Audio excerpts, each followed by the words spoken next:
is in reclaiming human consciousness that's autonomous. That is our organic, natural, evolutionary place. We are not designed to be following orders. We are not designed to have authority figures above us or submissive people below us. That is not natural. It is not normal, and it's certainly not healthy. We are at a pivotal evolutionary moment in human history. And we're clearly witnessing biological and cultural evolutionary collisions.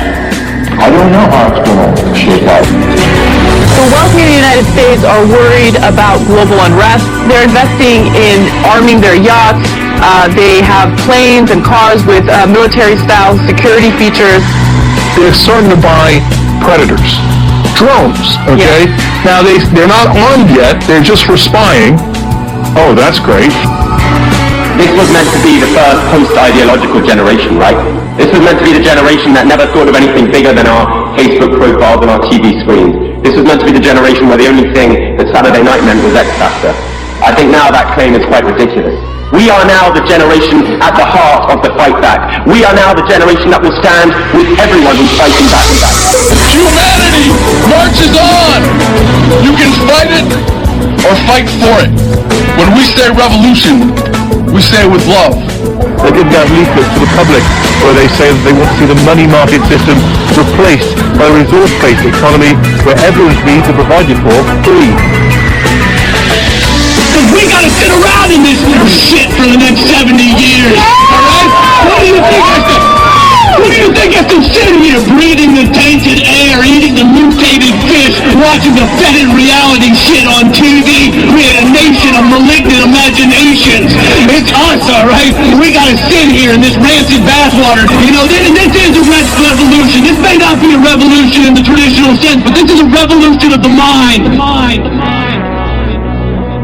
We have to think as a human species. We have to think as Homo sapiens.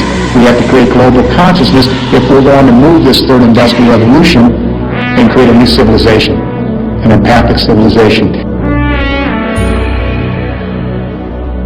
And what we're seeing here is a defining moment for the human race.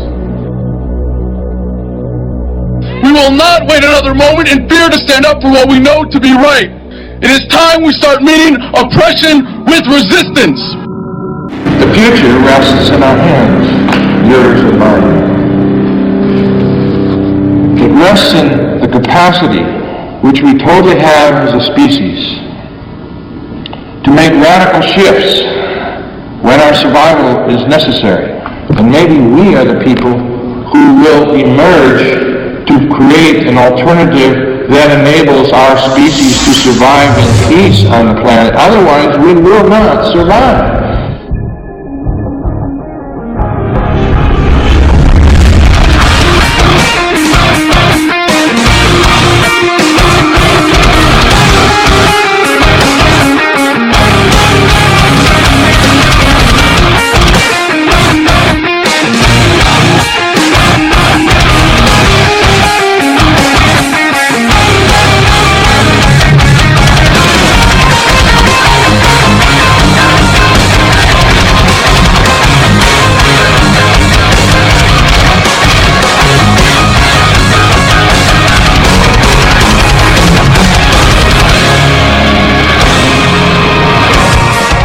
The Venus Project is the redesign of a culture in which the elements that comprise the culture are different. What the Venus Project has to offer is a way of life without ambiguity to change the relationship between people. When you break the patterns that have been established by existing society, you begin to move people in a new direction.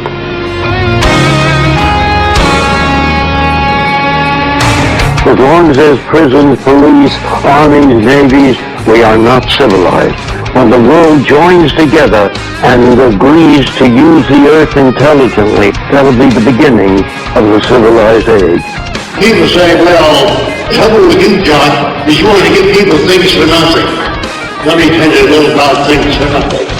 Just being born in any technical country today You got the lights, the telephone, the washing machine, air transportation. You had nothing to do with that.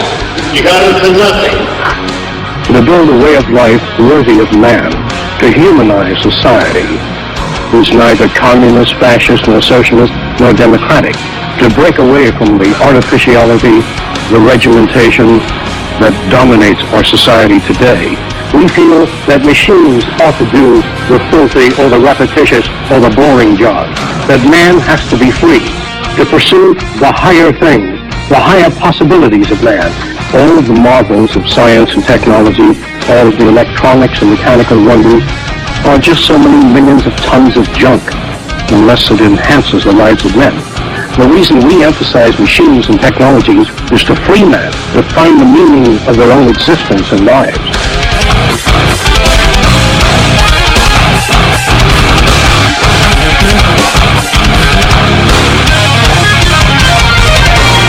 Our problems today are not political. Our problems are technical. Everything that you have, your radio, your television, your airplanes, your transportation, is all technical. If it wasn't for technology, you'd be pulling boats along the Volga River. It's technology that moves things forward. Human beings are not self-operating entities. We are operated by many resident forces. Of course, many of us are not aware of that. It looks like we're perfectly free, making our own decisions. I know I think for myself. I'm sure you do. That's an illusion. You're indoctrinated to a set of values that are unreal. Indoctrination continuously. And then all of us together saying, we are free. Let's go. We are free. What we are introducing is a new method of organizing and running society based on the methods of science and technology applied to the social system. You have a society that's a predatory society. If you get your car banged up, somebody makes money. You get a toothache, the dentist makes $1,500. So everybody makes money on every form of business.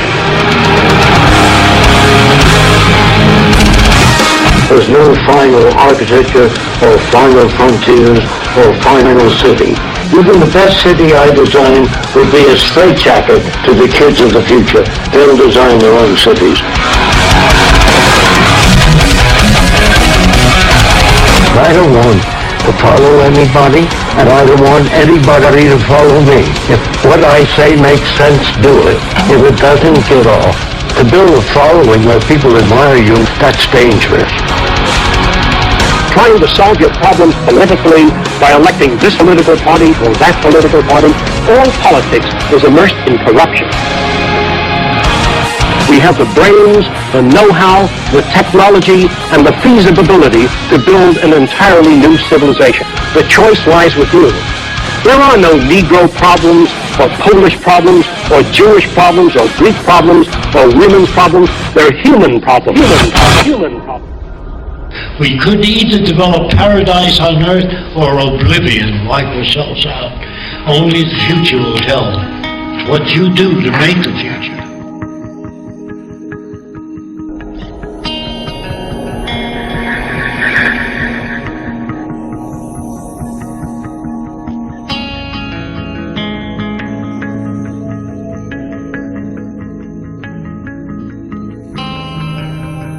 The tremendous progress we made over the last century by a series of forces are in fact accelerating to a point that we have the potential in the next 3 decades to create a world of abundance.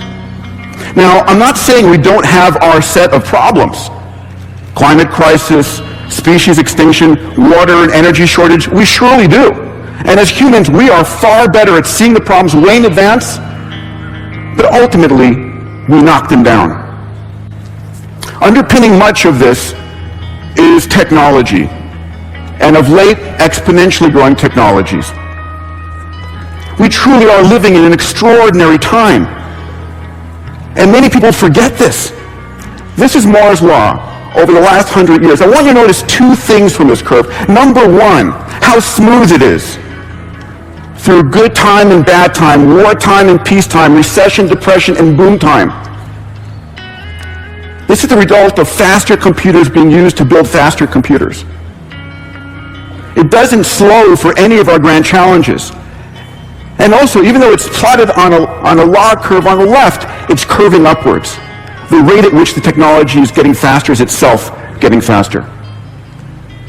And on this curve, riding on Moore's law, are a set of extraordinarily powerful technologies available to all of us. Cloud computing, what my friends at Autodesk call infinite computing, sensors and networks, robotics, 3D printing, which is the ability to democratize and distribute personalized production around the planet, synthetic biology, fuels, vaccines, and foods, digital medicine, nanomaterials, and AI.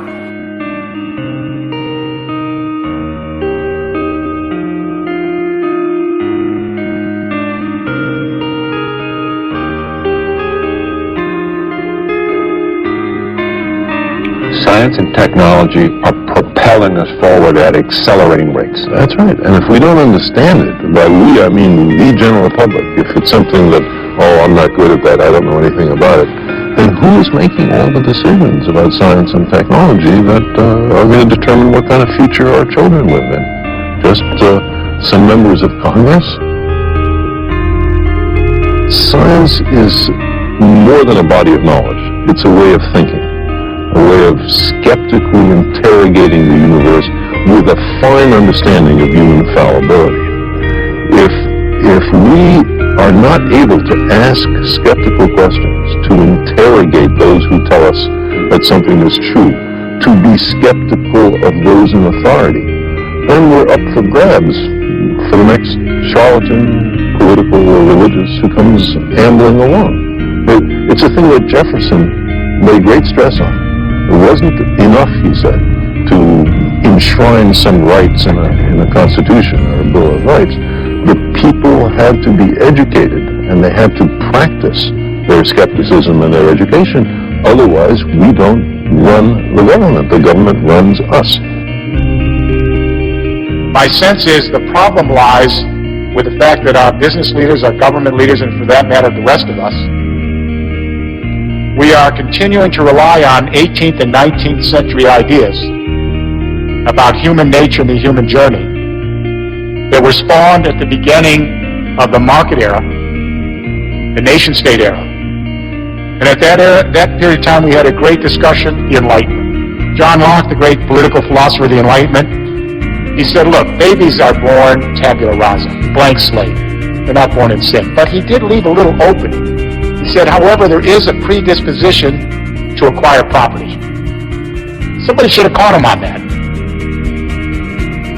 Scarcity is contextual, and technology is a resource-liberating force. The cost of solar dropped 50% last year. Last month, MIT put out a study showing that by the end of this decade, in the sunny parts of the United States, solar electricity would be 6 cents a kilowatt hour compared to 15 cents as a national average. And if we have abundant energy, we also have abundant water. Because we live on a water planet. We live on a planet 70% covered by water. Yes, 97.5% is salt water, 2% is ice, and we fight over 0.5% of the water on this planet. But here too, there is hope. And there is technology coming online not 10, 20 years from now, right now. And the conversation I had with Dean Kamen this morning, one of the great DIY innovators I'd like to share with you, his technology called Slingshot, that many of you may have heard of, it's the size of a small dorm room refrigerator. It's able to generate 1,000 liters of clean drinking water a day out of any source, salt water, polluted water, latrine, at less than 2 cents a liter. This is the kind of innovation that exists today. I should like to help everyone if possible. Jew, Gentile, black man, white. We all want to help one another. Human beings are like that. We want to live by each other's happiness, not by each other's misery. We don't want to hate and despise one another. In this world there's room for everyone, and the good earth is rich and can provide for everyone. The way of life can be free and beautiful. But we have lost the way. Greed has poisoned men's souls, has barricaded the world with hate, has goose-stepped us into misery and bloodshed.